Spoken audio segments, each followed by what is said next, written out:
de pronto decían, se llevaban los medicamentos y a los 3 días se decía, es que hace falta medicamento. ¿Quiénes son los que hacen todas las campañas?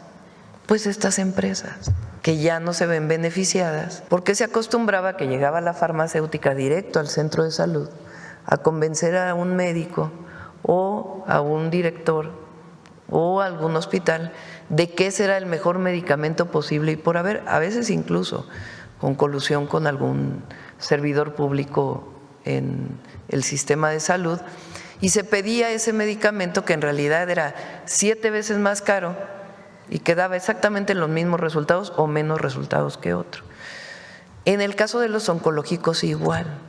Los proveedores que asumieron compromisos formales con el Gobierno de México no los cumplen.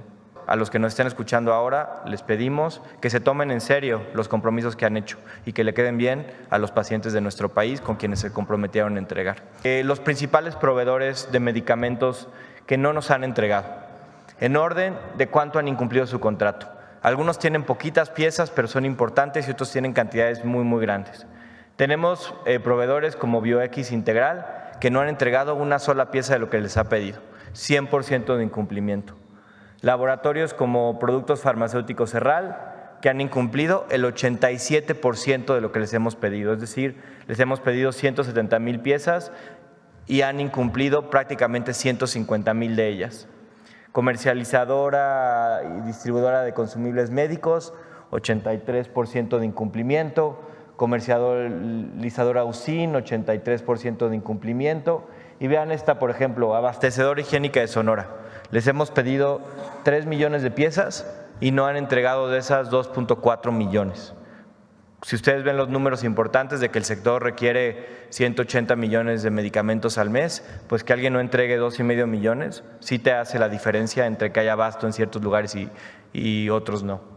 Tenemos compañías también como Global Business Group, Médica Polaris, Labco, Soluciones Médicas, vean esta, 75% de incumplimiento y no han entregado casi 4 millones de piezas.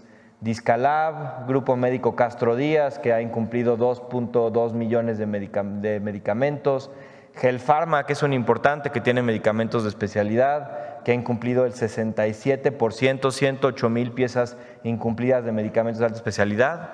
Tenemos otro proveedor que es el de mayor incumplimiento en número de piezas, que es Puerta del Sol Capital. Ellos se comprometieron a darnos gasas, por ejemplo, en muchos estados, y han incumplido casi 14 millones de piezas de las 21 que se les han pedido. Tenemos también proveedores como Medical Recovery con 66% de incumplimiento, Son Pharma con 63% de incumplimiento, Maderí con 63% de incumplimiento, Sanabri 63% de incumplimiento, Esterifarma 61% de incumplimiento, Grupo Farmacéutico Total Pharma 61% de incumplimiento. Siguiente. Son compañías que ustedes pueden ver, no han entregado ni la mitad de lo que les hemos pedido como sector, aunque hace 4 meses les dimos contratos. Esto no es algo que nos hayan incumplido en el último mes, sino desde junio, julio, agosto, ahora septiembre no han cumplido. Impulso Integral Popular, 58% de incumplimiento. Impulsora de Material Hospitalario, 39,000 piezas incumplidas, 58% de incumplimiento. Laboratorios Eurofarma, 58% de incumplimiento. Equipos de Biomedicina de México, 57% de incumplimiento. Proveedora Gama Medical, 57% de incumplimiento. Endomédica, 57% de incumplimiento. Surtidora Médica de Occidente, 55% de incumplimiento. Y Acor Pharma, con casi 2 millones de piezas incumplidas, entre las que incluyen oncológicos. Además, aunque tienen un porcentaje menor de incumplimiento que estas, les queremos presentar 5 compañías que nos preocupan en sobremanera porque son de alto volumen, son de oncológicos y nos han incumplido. En la mayor parte de los casos de oncológicos hemos visto una respuesta importante de la industria en las últimas semanas para incumplirnos, pero estas compañías siguen siendo pues uno de nuestros problemas recurrentes. Y cuando hablo de, por ejemplo, Zurich Pharma, que ha incumplido 56,000 piezas, el sector salud, el IMSS Bienestar, por ejemplo, requiere 150,000 piezas de oncológicos cada mes. Si una empresa de oncológicos te incumple 56,000 piezas, mete en problema a todos los pacientes mexicanos. Laboratorios PISA, que si bien le hemos pedido muchísimo, 76 millones de piezas, 12 millones de ellas, muchísimas, de batalla, no las han entregado. Tenemos Seux Life Sciences con 3,000 piezas de oncológicos no entregados. Una muy problemática para nosotros es Novag Infancia, que también tiene muchísimos oncológicos y no ha entregado 1.7 millones de piezas que son no de nosotros en el gobierno, son de los pacientes y del pueblo de México. Y finalmente Amarox Pharma con casi 500,000 de piezas de oncológicos no entregados. Como pueden ver ustedes, hemos avanzado, agradecemos a los proveedores que han cumplido. El IMSS Bienestar ha hecho muchísimo trabajo para que estos medicamentos que van llegando lleguen a los pacientes con las rutas de la salud, con todos los esquemas que tenemos. El IMSS y el ISSSTE han subido muchísimo, pero no podemos llegar al 100% si los proveedores que asumieron compromisos formales con el Gobierno de México no los cumplen. Por eso, a los que nos estén escuchando ahora, les pedimos que se tomen en serio los compromisos que han hecho y que le queden bien a los pacientes de nuestro país con quienes se comprometieron a entregar. De medicamentos oncológicos que han revelado aquí que tienen estos retrasos, preguntarles si habría un tipo de colusión, si estarían investigando ya si hay una intencionalidad de ocultar estos medicamentos. Se lo pregunto porque el sexenio pasado pues incluso se denominó cártel de las medicinas a estas 10 farmacéuticos, o más bien 10 coyotes, porque eran en realidad intermediarios relacionados con políticos del PRIAN y también con medios de comunicación como el caso Latinus y Roberto Madrazo, que se habían coludido para justamente ocultar las medicinas. Y en todo caso, si se localiza que hay algún tipo de evidencia al respecto, si se presentarían denuncias penales, porque esto pues claramente sería delitos contra la salud. Sí, Raquel también está haciendo la investigación, ha estado dándole seguimiento a toda la compra de medicamentos, y ahí donde se encuentre que es malintencionado, digamos, tiene que haber denuncia penal. No solamente que no se vuelva a comprar a estas empresas, sino denuncia penal. Hemos encontrado varios temas, también le voy a pedir a Raquel, relacionado con los oncológicos. Se ha puesto mucho orden porque, como bien mencionó Eduardo, y eso es gracias al doctor Kersenovich, se hicieron grupos de médicos especialistas sobre hipertensión, por ejemplo. ¿Qué medicamentos debe darse a alguien que es hipertenso con estas características? Y entonces dice, bueno, pues son estos medicamentos. Y esos son los medicamentos que se compran, porque se acostumbraba que llegaba la farmacéutica directo al centro de salud a convencer a un médico o a un director o a algún hospital de que ese era el mejor medicamento posible, y por haber, a veces incluso con colusión con algún servidor público en el sistema de salud, y se pedía ese medicamento que en realidad era 7 veces más caro y que daba exactamente los mismos resultados o menos resultados que otro. En el caso de los oncológicos igual. Te estaba pidiendo, no sé si alguno de ustedes quiere platicar, Eduardo o Alejandro. O sea, medicamentos oncológicos muy especializados que cuestan millones y millones de pesos, que no necesariamente se deben utilizar para un tipo de cáncer y se estaban solicitando. Entonces, ahora lo puede platicar Alejandro. O incluso hemos encontrado medicamentos con el sello de Secretaría de Salud o de Birmex o de las instituciones que se venden en la farmacia de enfrente. Entonces, con COFEPRIS estamos haciendo una investigación muy profunda de toda esta situación que encontramos, que ya, de hecho, ya se había limpiado una parte, pero que todavía, ¿cómo nos damos cuenta? Porque la solicitud de los oncológicos, de pronto decían, se llevaban los medicamentos y a los 3 días se decía, es que hace falta medicamento.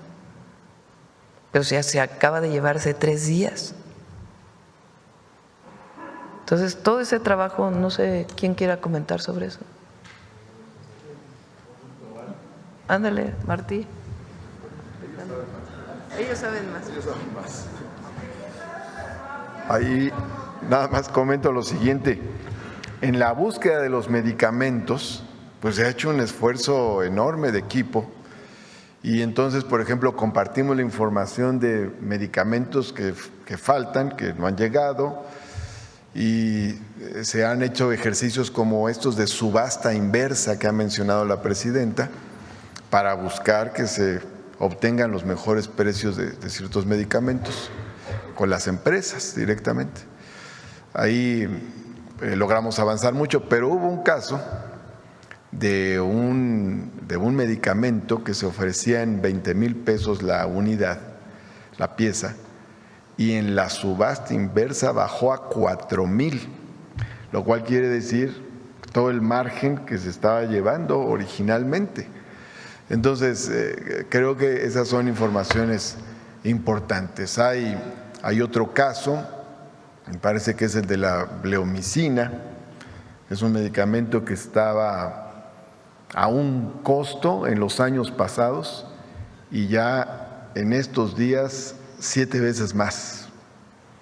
Entonces, obviamente todo esto eleva los costos de los medicamentos, dificulta que lleguen a las instituciones, por ejemplo, ¿no? Y bueno, estamos ahí batallando, ya comentamos, la gran mayoría de los proveedores, y lo subrayo, han cumplido y han entregado medicamentos, pero con que falten 4, 5, 6, 7, ahí tenemos un problema, porque puede haber pacientes, aunque no sean muchos, que requieren uno de esos medicamentos, sobre todo en los casos oncológicos, pues es más delicado todavía, ¿no?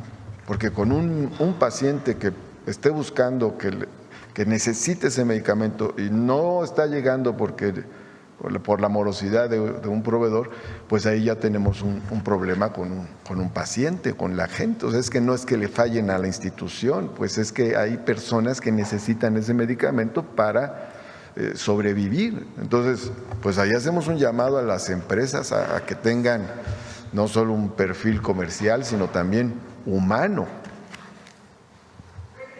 ¿Quieres comentar algo? ¿Quieres comentar? Bueno, David y luego… Sí, adelante David y luego Alejandro.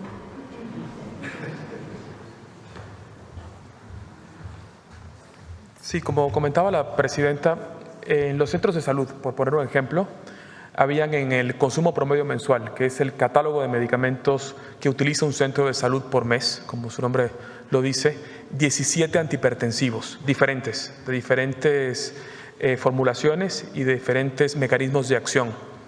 Eso lo que genera, aparte de que es un proceso de evidente desorganización administrativa, pero lo que más nos importa es que el impacto que genera que existan 17 tipos de antihipertensivos diferentes es que se trata la hipertensión de 17 formas diferentes.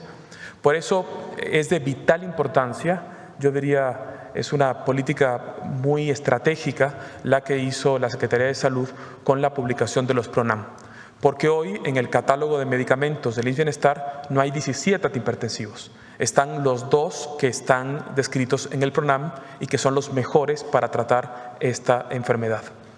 Haber 17 antihipertensivos también genera mucha variabilidad terapéutica y esa es probablemente una de las razones por la cual en nuestro país teníamos tan poco control de pacientes con metas de presión arterial. Ahora estamos tratando a los pacientes con hipertensión con la mejor evidencia científica y no con 17, sino con los que identifica la Secretaría de Salud en base a la evidencia.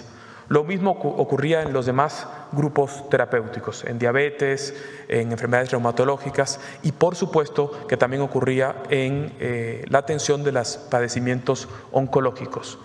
Los medicamentos oncológicos son medicamentos caros. El promedio de facturación de un medicamento oncológico es de aproximadamente 14,000 pesos. Entonces hay una enorme presión de los sectores comerciales por posicionar medicamentos, no siempre con la evidencia suficiente y que el sector público los adquiera y los utilice de forma irracional.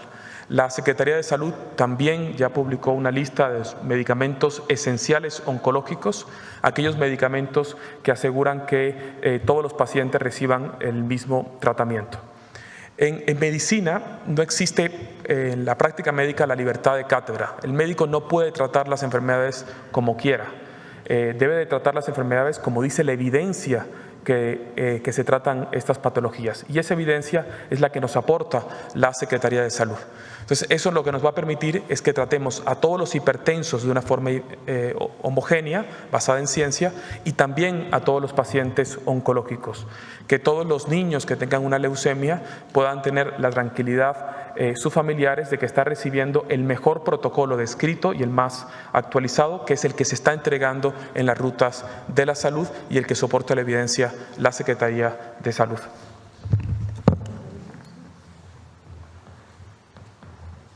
Yo quisiera hacer un comentario más. El día de ayer se instaló el Registro Nacional de Cáncer Infantil, por ejemplo, y se instaló en conjunto por todo el sector salud. Todos los casos que haya en el sector público, en el IMSS, en el ISSSTE, en el IMSS Bienestar y también en el sector privado, deberán ser apuntados en el Registro Nacional de Cáncer Infantil. Y después vamos a seguir con el Registro Nacional en el resto de la población. ¿Por qué queremos tener el registro? Queremos tener el registro para asegurarnos de que todas las personas se atiendan en forma adecuada y además reconocer por qué algunos llegan tarde al tratamiento. Entonces, no nomás es los medicamentos, sino también el tener un registro que nos permita tener las estadísticas y darle seguimiento, porque hay mucha variabilidad en la forma en que se tratan. Y un enfermo que tiene cáncer, no todos son igual. Hay quien llega en fase muy temprana, hay quien llega en una fase intermedia y luego en una fase tardía. Entonces, hay que verlo como todo un sistema, tener un registro, tener qué medicamentos son esenciales y sobre todo en cáncer, cuáles son los medicamentos de primera línea, de segunda línea y tratar con los PRONAM de ordenar la forma en que se están tratando. Quería nomás comentar el registro. Gracias. Ahora, sí ¿qué es lo que pasaba antes con el famoso Seguro Popular? Y se contrataba 1 o 2 empresas que se encargaban de todo, del adquirir el medicamento y distribuirlo hasta el usuario final. Incluso en algunos casos todavía tienen contratos que vienen de antes que administran las farmacias de los centros de salud o de los hospitales. Cuando yo llegué al gobierno de la ciudad así era, con Mancera que había estado, se contrataba todo y hasta la farmacia estaba concesionada. Entonces, quien más protesta, bueno, ¿qué pasaba si nada más? Porque uno diría, bueno, pues son 2 empresas, pero dan buen servicio. No, el problema es que los precios eran altísimos, porque como son 2 o 3 empresas las que se dedicaban a eso, pues no había competencia y se ponían de acuerdo en cuánto iban a cobrar. Entonces, lo que se ha estado buscando pues, es que haya competencia y que le compres directo al que fabrica el medicamento o su representante legal si es medicamento importado, y en todo caso la distribución una parte la hace Birmex y otra parte, si todavía no tiene todas sus capacidades, pues se contrata, pero ya es distinto porque ya hay mucho mayor competencia. Eso ha permitido ir disminuyendo los costos. ¿Quiénes son los que hacen todas las campañas? Pues estas empresas que ya no se ven beneficiadas con todo esto, incluso las famosas centrales de mezcla, ¿no? Que ellos, ¿quieres platicar de eso? Sí, muchas gracias, Presidenta. Efectivamente, esta visión integral que nace desde los PRONAMs como los protocolos de todo el sector, que nos llevan a tener un catálogo de los medicamentos que todas las instituciones compramos, los mismos. Antes de IMSS Bienestar, pues cada estado compraba diferentes claves, diferentes volúmenes y también un elemento adicional. Esto permite también el intercambio entre las instituciones. ¿Por qué intercambio? Porque sabemos que todos estamos adquiriendo los mismos medicamentos, las mismas claves que se estableció en estos grupos que ha mencionado la Presidenta. Las claves de medicamentos, los insumos para el tema de cáncer, vienen en 2 presentaciones. O son tabletas que se distribuyen en las farmacias para un paciente que está ya en remisión, que está en seguimiento, y las mezclas oncológicas, las quimioterapias, los citotóxicos, como se les conoce. Durante muchos años el país ha estado, y todo el sector, con un duopolio a lo mucho de empresas que hacen todas estas mezclas. En particular una muy conocida, que es PISA a través de su filial Safe. Sin embargo, el esfuerzo más grande que se ha hecho en términos de preparación de mezclas es tener nuestras propias centrales de mezclas. Antes de que acabe el año se tendrán ya todas las centrales de mezclas operando. Son espacios que tienen que ser siempre seguros, con el equipamiento, las instalaciones, que eviten cualquier contaminación. Son centrales en donde se preparan tanto citotóxicos, es decir, los bolos para las quimioterapias, pero también otros medicamentos, antibióticos y la alimentación parenteral, pero fundamentalmente las mezclas. Este esfuerzo no es un esfuerzo del Seguro Social nada más, porque lo que estamos buscando es que pueda darle servicios también al IMSS Bienestar o al ISSSTE. ¿Por qué es esto importante? Porque, y esto lo conocimos nosotros hace bastantes años, a partir de lo que nos decían las propias mamás y papás de niñas y niños con cáncer que se atienden en el IMSS, porque decían, ¿por qué no me están dando a mí en la etiqueta de la bolsa para la quimio el protocolo que me dijo el médico? Es decir, ¿cómo viene la mezcla? ¿Cuánto de cada medicamento? Porque se mezclan varios medicamentos. Entonces empezamos a indagar y el tema era que simplemente no se tenía esa información, ni institucionalmente ni directamente para el paciente. Por eso también ese Registro Nacional de Cáncer, con el módulo de pediatría que inició ayer, no solamente permite tener una base nominal de cuántos pacientes, cuántas niñas y niños están en tratamiento, sino con qué protocolos de tratamiento para poder verificar su evolución y su mejoría. Entonces, tener las centrales de mezclas, pues sí, es un cambio muy radical. Es normal que haya mucho enojo por quienes durante muchos años tuvieron un servicio que básicamente no podían las instituciones salirse de él, pero bueno, eso está por terminarse muy pronto.